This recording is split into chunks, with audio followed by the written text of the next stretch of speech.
देश में reserve bank of India ने चलन के रूप में 5, 10, 20, 50, 100, 500 और 1000 रुपयों की नोट जारी किए गए हैं। इनमें से 500 और 1000 का चलन काफ़ी बड़े पैमाने में आर्थिक व्यवहार में उपयोग किया जा रहा है। इन दोनों चलन में जाली नोटों का प्रमाण आजकल बहुत ज़्यादा है। इसीलिए यह ज़रूरी है कि सभी लोगों को चलन की पर्याप्त जानकारी होनी चाहिए और साथ ही जाली और असली नोट के बीच क्या फ़र्क है यह पता होना चाहिए। आरबीआई ने भारतीय नोट की सुरक्षा के लिए कुछ महत्वपूर्ण कदम लिए हैं। सी थ्रू रजिस्टर। नोट के बाएं कोने के बीच में आगे और पीछे की ओर फ्लोरल डिजाइन प्रिंट की होती है। आधा अंक आगे की ओर और आधा अंक पीछे की ओर प्रिंट होता है। इसकी वजह से नोट को लाइट के सामने रख के देखते हैं तो उसमें 500 अंक में लिखा हुआ देख सकते हैं। Identification mark. नोट में फ्लोरल प्रिंट की नीचे की तरफ एक मार्क है जो एम्बोज होता है। अलग अलग नोट में मार्क का आकार अलग अलग होता है, जिसे छू के पता कर सकते हैं कि 500 की नोट में यह मार्क गोलाकार होता है। Water mark. जब आप नोट को लाइट के सामने रख के देखेंगे तो नोट के इस खाली भाग में गांधी जी की छुपी तस्वीर और 500 अंक में लिखा हुआ देख सकते हैं। Security thread.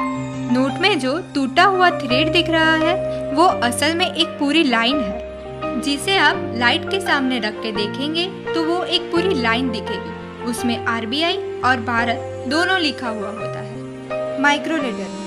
नोट में महात्मा गांधी जी की तस्वीर के पीछे अक्षर और अंक में आरबीआई और 500 लिखा होता है, जिसको आप मैग्नीफाइंग ग्लास के माध्यम से देख सकते हैं। Optically variable ink. नोट को सीधा पकड़ने पे अंक 500 का रंग हरा दिखता है, लेकिन नोट का एंगल बदल के देखेंगे तो ये नीला दिखेगा।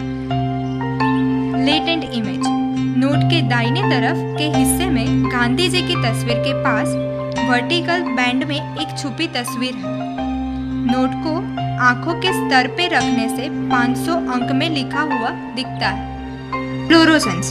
नोट में नंबर पैनल को फ्लोरोसेंस स्याही से प्रिंट किया हुआ होता है। नोट बनाते समय उसमें ऑप्टिकल फाइबर्स डाला जाता है। ऑप्टिकल फाइबर्स को सिर्फ यूवी लाइट में ही देख सकते हैं। इंटालियो प्रिंटिंग। नोट के बीच में लिखा हुआ 500 रुपया और नोट के ऊपर के हिस्से में लिखा हुआ reserve bank of India raised ink से लिखा गया है, जिसे आप स्पर्श करके महसूस भी कर सकते हैं। Printing year. नोट के पीछे की तरफ उसका प्रिंटिंग ईयर लिखा होता है, जो नोट के मध्य में नीचे की ओर होता है, जो हम साफ साफ देख सकते हैं। इस जानकारी से आप सही नोट की परख कर सकते हैं और नुकसान से बच सकते हैं। इसीलिए जाली नोटों के प्रचलन को रोकें और लोगों को जागरूक करें।